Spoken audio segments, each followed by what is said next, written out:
Friends, welcome to Shashtiya kitchen.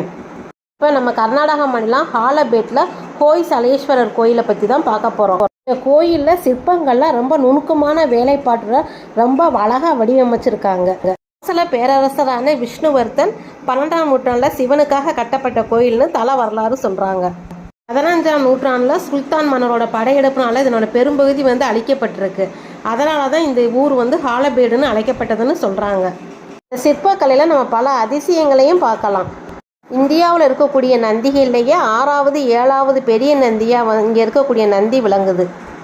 சில பேரரசோட கட்டடக்கலைக்கு சான்றாக இந்த கோயில் விளங்குது. கோயில் யுனெஸ்கோவில் பாரம்பரிய சின்னமாக அறிவிக்கப்பட்டுள்ளது.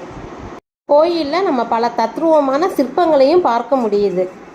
கோயிலில் சோப்புகள்ங்கிற வித்தியாசமான ஒரு கல்லால் தான் கட்டியிருக்கிறாங்க. இங்கே இருக்கக்கூடிய தூண்கள்லாம் கீழ்ப்பாகம் நல்லா சதுர வடிவத்தில் வடிவமைச்சிருக்கிறாங்க. பிடிச்சிருந்தா சஷ்டியா கிச்சன் லைக் பண்ணுங்கள், ஷேர் பண்ணுங்கள், சப்ஸ்கிரைப் பண்ணுங்கள்.